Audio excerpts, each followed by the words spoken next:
లంబోదరాయ నమః. శ్రీ సీత లక్ష్మణ భరత శత్రుఘ్న హనుమత్ సమేత శ్రీ రామచంద్ర పరబ్రహ్మణే నమః.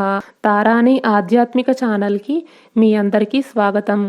ఈరోజు మనం చెప్పుకోబోయే నామం 33వ నామం అయిన దశరథ సంతత చింతిత రామ అనే నామం గురించి తెలుసుకుంటున్నాం. దశరథ సంతత చింతిత రామ అంటే దశరథ మహారాజు శ్రీరాముడు దూరం కావడం వల్ల దశరథుడు రాముని గురించి ఎంతో బాధపడ్డాడు. అందువల్ల దశరథునితో చింతించబడిన రామ అని ఈ నామానికి అర్థం వస్తుంది. ఇందులో 5 భాగాలున్నాయి. ఇది 2వ భాగము. మంత్రివర్యుడు రథసారథి అయిన సుమంత్రుడు రామ వృత్తాంతము తెలిపిన తర్వాత మహారాజు ఇంకా విశేషములు తెలుపుము అని దశరథ మహారాజు కోరగా సుమంత్రుడు కన్నీరు గారుస్తూ మళ్ళీ తొట్రుపాటు పడుతూ రాముని సందేశమును వివరంగా తెలిపాడు. ఓ మహారాజా, రామలక్ష్మణులు జటాధారులై నారచీరలను దాల్చి గంగా నదిని దాటిన తర్వాత ఆ వీరులు ప్రయాగ వైపుగా ప్రయాణం చేశారు. అన్న అయిన రామునికి సేవలు చేస్తూ లక్ష్మణుడు దారి తీయుచు ముందు భాగమున నడుస్తూ ఉన్నాడు. ఆ తర్వాత సీతాదేవి ఆమె వెనుక శ్రీరాముడు నడుస్తూ ఉన్నారు. వారు అట్లు వెళ్తూ ఉండగా చూసి వారి పరిస్థితిని చూసి తట్టుకోలేక వివశున్నై మరలి వచ్చాను.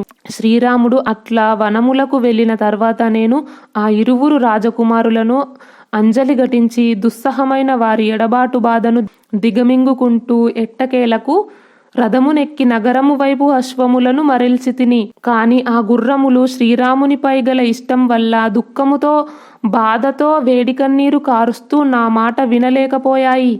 అవి దారి బట్టి ముందునకు అడిగే వేయలేదు.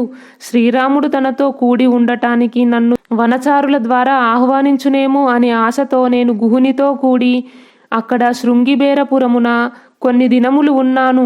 ఓ మహారాజా, ఈ కోసల రాజ్యమునందలి చిగురుటాకులతో మొగ్గలతో పువ్వులతో లతలతో కూడిన వృక్షములు శ్రీరాముని ఎడబాటుకు తట్టుకోలేక కలదప్పిపోయాయి, వాడిపోయాయి.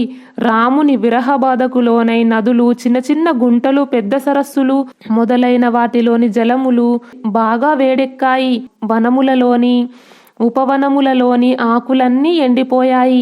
అడవి జంతువులు గాని క్రూర మృగాలు గాని ఆహారమునకైనా కదలటం లేదు. రామునికై శోకములో మునిగి ఉన్నందువల్ల పక్షులన్నీ కూయుట మానేశాయి. ఓ మహారాజా, జలాశయములోని నీరంతా కలుషితమైంది. వాటిలో గల కమలపత్రములు తామర తీగలు వాడిపోయాయి. అందులోని మత్స్యముల జలపక్షుల చేష్టలు ఉడిగినవి.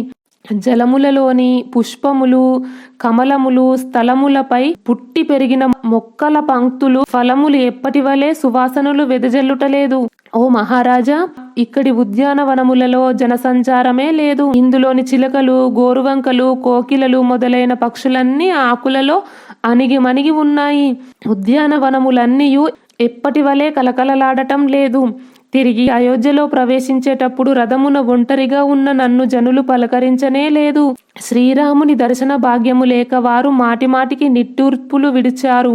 రాజవీధులలోని జనులందరూ శ్రీరాముడు లేని రాజరథమును చూసి దుఃఖమగ్నులయ్యారు. భవనముల నుండి రాజప్రాసాదముల నుండి స్త్రీలు వీధులలో సాగి వస్తున్న రథమును చూసి శ్రీరాముని దర్శనము కానందున దుఃఖితులై హాహాకారములు సలిపారు. దుఃఖార్తులైన ఆ స్త్రీలందరూ విశాలములై నిర్మలములైన తమ నేత్రముల నుండి కన్నీరు కారుస్తూ తమ దుఃఖములను ప్రకటింపలేక పరస్పరము ముఖములు చూసుకుంటూ ఉండిపోయారు. నీ మిత్రులు ఉదాసీనులు అందరూ మాత్రమే గాక నీ శత్రువులు సైతము ఆర్తితో అల్లాడుతున్నారు. వారి శోకములో నాకు ఎట్టి భేదము కనిపించలేదు. ఓ మహారాజా, అయోధ్యలోని మనుష్యులందరూ సంతోషమునకు దూరమయ్యారు. ఇక్కడి ఏనుగులు గుర్రములు దుఃఖముతో దీనవదనముతో ఉన్నాయి. నగరమంతా ఆర్తనాదములతో దీర్ఘ నిశ్వాసములతో నిండి ఉన్నది. శ్రీరాముని వనవాసముచే వ్యాకులితమైన అయోధ్య పుత్రుని ఎడబాటునకు లోనైన కౌసల్యాదేవిలాగా ఆనందమును కోల్పోయి ఉండటం నేను గమనించాను. రథసారథి అయిన సుమంత్రుని మాటలు విన్న తర్వాత దశరథుడు కన్నీరు గారుస్తూ ఎంతో దీనస్వరముతో అతనితో ఇట్లన్నాడు. దుష్ట స్వభావము దుష్టుల ప్రోద్బలము గలది అయిన కైకేయి ఈ విషయమున నన్ను మిక్కిలి ఒత్తిడి చేసింది. ఈ సందర్భమున ఆలోచనా పరులైన పెద్దలను గాని మిత్రులను గాని అమాత్యులను గాని, వేదశాస్త్ర పండితులను గాని, మేధావులైన పురప్రముఖులను గాని సంప్రదించలేకపోయాను. స్త్రీ వ్యామోహంలో పడి తొందరపాటుతో ఈ దుష్కార్యమునకు ఒడిగట్టాను. ఓ సుమంత్ర, ఇట్లు జరగవలసి ఉన్నది కాబోలు. అందువలనే వంశకీర్తి ప్రతిష్టలనే దెబ్బతీయగల ఈ తీరని ఆపద విధివశమున వచ్చి పడింది. ఓ సూత, నేనిదివరలో నీకు ఏమైనా ఉపకారము చేసి ఉంటే నన్ను శీఘ్రముగా రాముని దగ్గరకు చేర్చుము. అతనిని చూడ్డానికి నా ప్రాణములు ఆరాటపడుతున్నవి. ఈ విపత్కర పరిస్థితులలో కూడా ఈ రాజ్యమున నా ఆజ్ఞ చెల్లుబడి ఆగుతున్నట్లయితే నా మాట విని వెంటనే ఇక్కడికి శ్రీరాముణ్ణి తీసుకొని రమ్ము. శ్రీరాముణ్ణి చూడకుండా ఒక్క క్షణకాలమైనా నేను జీవించలేను. అట్లా కాకపోతే నన్నే రథముపై అక్కడికి తీసుకొని వెళ్ళి నాకు శ్రీరాముణ్ణి చూపించుము. ఏలనగా మహాబాహువైన శ్రీరాముడు ఇప్పటికే చాలా దూరము వెళ్ళి ఉన్నాడు. చక్కని పలువరస కలవాడు, మహాధనుర్ధారి అయిన లక్ష్మణుడికి అన్న అయిన శ్రీరాముడు ఇప్పుడు ఎక్కడ ఉన్నాడు? సీతతో సహా అతనిని చూడగలిగితే నేను జీవించగలను.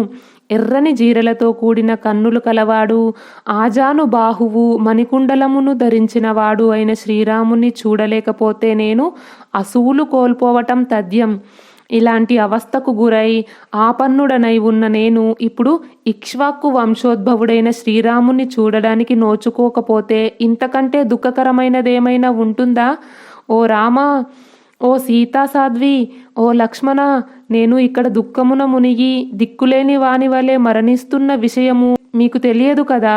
మహారాజు ఇట్లా పలుకుతూ దుఃఖభారముతో కృంగి నిశ్చేష్టుడై అపారమైన శోకసాగరంలో మునిగి అతడు కౌసల్యతో ఈ విధంగా అంటున్నాడు. ఓ కౌసల్య, శ్రీరాముడు దూరం కావటం వల్ల నేను మహాశోకసాగరమున మునిగిపోయాను. నేను జీవించి ఉండగా ఈ దుఃఖము నుండి బయటపడటం అసాధ్యము. రాముని ఎడబాటు వలన కలిగిన దుఃఖముచే ఈ శోకసాగరము విస్తృతమవుతున్నది. ఇది సీతా విరహమనడి ఆవలి తీరము వరకు వ్యాపించినది. నిట్టూర్పులే ఇందలి తరంగములు, సుడిగుండములు, కన్నీరనడి నురుగుతో నీటితో ఇది అల్లకల్లోలమై ఉన్నది. చేతుల కదలికలే ఇందలి మీన సంచారములు, ఆక్రందనలే మహాఘోషలు, చిక్కుపడి ఉన్న కేశములే ఇందు నాచుతీగలు. కైకేయి అనడి బడబాగ్నియే నా శోకాశ్రు వేగమునకు మూలహేతువు. కుబ్జ అంటే మందర యొక్క దుర్బోధలే ఇందలి పెద్ద మొసళ్ళు. క్రూరాత్మురాలైన కైకేయి యొక్క వరములే దీనికి తీరములు. శ్రీరాముని వనవాసముచే ఈ శోకసాగరం ఇంకా విశాలమవుతున్నది. ఇప్పుడిక్కడ సీతారామ లక్ష్మణులను చూడగోరుచున్నాను. కాని నా పాప ఫలితముగా ఆ భాగ్యము నాకు అబ్బునట్లు లేదు అని విలపిస్తూ మిక్కిలి యశస్వి అయిన మహారాజు వెంటనే మూర్ఛితుడై శయ్యపై పడిపోయాడు. శ్రీరాముని ఎడబాటు కారణంగా మహారాజు ఎంతో విలపిస్తూ మూర్ఛితుడవటం చూసి రెట్టింపు ఆవేదనతో ఆయన పలికిన దయనీయములైన వచనములను విని రామజనని అయిన కౌసల్యాదేవి ఎంతో భయపడింది. ఆ తర్వాత కౌసల్యాదేవి భూతము ఆవరించిన దానిలాగా పదే పదే వణుకుచూ ప్రాణములు లేని దాని వలె నేలపై పడి ఆ సారథితో ఇట్లంటుంది. ఓ సుమంత్ర, సీతారామ లక్ష్మణులు లేనిదే నేను ఒక్క క్షణము కూడా జీవించలేను. కనుక వారు ఉన్న ప్రదేశమునకు నన్ను చేర్చుము. కావున నీవు వెంటనే రథమును మరల్పుము. నన్నును దండకారణ్యములకు తీసుకొని పొమ్ము. వారు నా ఎదుట లేకపోతే నేను మరణించడం తథ్యం. కౌసల్యాదేవి పలికిన దైన్య వచనములను విని సుమంత్రుడు ఎంతో దుఃఖితుడయ్యాడు. ఆ తర్వాత అతడు భయశోకాదులకు లోనై అంజలి ఘటించి సంతతధారగా కన్నీరు కారుస్తూ ఆమెను ఓదారుస్తూ డగ్గుత్తికతో ఇట్లన్నాడు. ఓ దేవి, రఘురాముడు ఎట్టి దిగులును పెట్టుకోక దండకారణ్యము నందు ప్రశాంతంగా నివసిస్తున్నాడు. కాబట్టి నీవు అక్కడ శ్రీరామునకు ఏమగునో అని బెంగను పెట్టుకోవద్దు. ఆయన ఎడబాటు వలన కలిగిన దుఃఖమును వ్యాకులపాటును త్యజించుము. నీవు ఆయనకై ఏమాత్రము పరితపించవలదు. జితేంద్రియుడు ధర్మజ్ఞుడు అయిన లక్ష్మణుడు వనమందు నిరంతరము శ్రీరామునికి పాదసేవలు చేస్తూ పరమార్థ లాభములను సాధిస్తున్నాడు.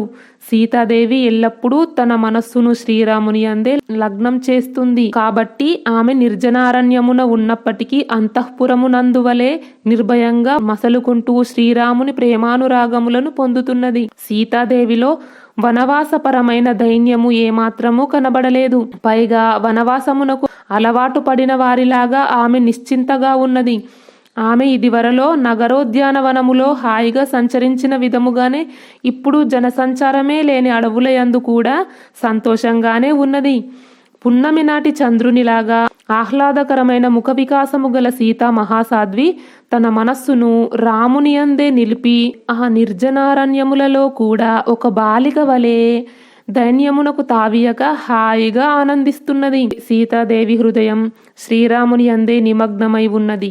ఆమె జీవితము తన భర్తకే అంకితం చేసింది. అందువల్ల శ్రీరాముని చెంతనున్న ఆమెకు ఆ వనములు అయోధ్య వలెనే సుఖదాయకంగా ఉన్నవి. రాముడు తన సమీపములో లేకపోతే ఆమెకు అయోధ్యయు వనముతో సమానంగా ఉండేది. సీతాదేవి అరణ్యములో ఉన్న అయోధ్యకు ఒక క్రోసెడు దూరము గల ఉద్యానవనములో విహరించున్నట్లు భావిస్తున్నది.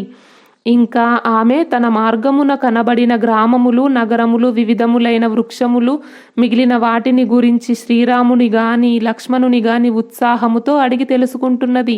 సీతాదేవిని గురించి నాకు ఇంత మాత్రమే జ్ఞాపకమున్నది. ఆమె కైకేయిని గురించి ఏదో చెప్పింది, కానీ అది నాకు గుర్తులేదు. కైకేయిని గురించి సీతాదేవి పలికిన మాటలు ఏమరపాటున తన నోటిదాకా వచ్చినను సుమంత్రుడు వాటిని కౌసల్యాదేవికి తెలుపుట ఉచితము కాదని భావించి వాటిని కప్పిపుచ్చి కౌసల్యాదేవికి ఆహ్లాదమును కలిగించే మాటలనే మధురంగా పలికాడు. ప్రయాణ శ్రమ చేయబడలి ఉన్న తీవ్రమైన గాలులకు ఎండలకు లోనైన పెద్ద పులులు మొదలైన క్రూర మృగములను చూడడం వల్ల వ్యాకుల పడిన చంద్రకిరణము వలె ఆహ్లాదకరమైన ఆమె శరీరకాంతి ఏమాత్రము వసివాడలేదు. మధుర భాషిణి అయిన సీతాదేవి యొక్క ముఖము వికసిత కమలములాగా సుందరమై పూర్ణ చంద్రునిలాగా ఆహ్లాదకరమై కనిపిస్తున్నది. అలాంటి సీతాదేవి యొక్క ముఖ సౌందర్యమును గాని కాంతిని గాని ఆవగింజంత కూడా చెక్కు చెదరలేదు. సీతాదేవి పాదములు సహజముగానే ఎల్లప్పుడూ లత్తుక రసము అంటే ఎర్రని కాంతులతో విలసిస్తూ ఉంటాయి. వనవాస జీవితమున ఆమె తన పాదములకు లత్తుక రసమును పూసుకున్నను అంటే పారాని దిద్దుకున్నా కూడా అడవులలో సంచరిస్తున్నా కూడా ఆమె కాళ్ళపై కెందామర అంటే మెట్ట తామర శోభలు ఇప్పటికీ కొంచెము కూడా తగ్గలేదు. మిక్కిలి సుందరి అయిన సీతాదేవి ఆభరణములను ధరింపకపోయినా శ్రీరామునిపై గల అనురాగముచే ఆయనను ప్రసన్నుని గావించుకునుటకై కాలి అందెలను ధరించిన దానిలాగా విలాసముగా నడుస్తున్నది. సీతాదేవి శ్రీరాముని బాహుబలముపై విశ్వాసముంచి వనవాసము చేస్తున్నది. అందువల్ల వనములలో సంచరించేటప్పుడు ఏనుగులు సింహములు పెద్ద పులులు మొదలైన అడవి జంతువులు ఏవి కనబడినా ఆమె కొంచెం కూడా భయపడడం లేదు. ఓ కౌసల్యాదేవి, సీతారామ లక్ష్మణుల కొరకై మీరు ఏమాత్రము దిగులు పడవద్దు. అంతేకాదు మీ గురించి గాని మహారాజు గురించి గాని చింతింపవలసిన పనియే లేదు. పితృవాక్య పరిపాలనా రూపమైన శ్రీరాముని చరిత్రము ఈ లోకమున వాసిగాంచి ఆచంద్రార్కముగా నిలిచి ఉంటుంది. ఆ సీతారామ లక్ష్మణులు ఏమాత్రము శోకింపక ప్రసన్న చిత్తులై మహర్షుల మార్గమును అనుసరిస్తున్నారు. వారు వన్యఫలములనే అంటే కందమూల ఫలములనే సంతోషముగా స్వీకరిస్తూ తండ్రి గారి సత్య ప్రతిజ్ఞను నెరవేరుస్తున్నారు. సుమంత్రుడు యుక్తియుక్తములైన వచనములతో ఎంతగా ఊరడిస్తూ ఉన్న తన కొడుకు ఎడబాటుతో ఎంతో కృషించి ఉన్న ఆ కౌసల్యాదేవి ఓ ముద్దుల కుమారా, ఓ రఘురామ అని వాపోవుచు తన బాధను మాత్రం వీడలేదు. మిగతా భాగం వచ్చే వీడియోలో తెలుసుకుందాం. ఈ వీడియో గురించి మీ అభిప్రాయాన్ని కామెంట్ బాక్స్లో తెలియజేయండి. ఈ వీడియో నచ్చితే లైక్ చేయండి, షేర్ చేయండి. తారాని ఆధ్యాత్మిక ఛానల్ని సబ్స్క్రైబ్ చేయండి. బెల్ ఐకాన్ గుర్తుపై క్లిక్ చేయండి. ఇంతవరకు ఈ వీడియో చూసినందుకు మీ అందరికీ ధన్యవాదాలు. లోకా సమస్త సుఖినో భవంతు. కృష్ణార్పణం.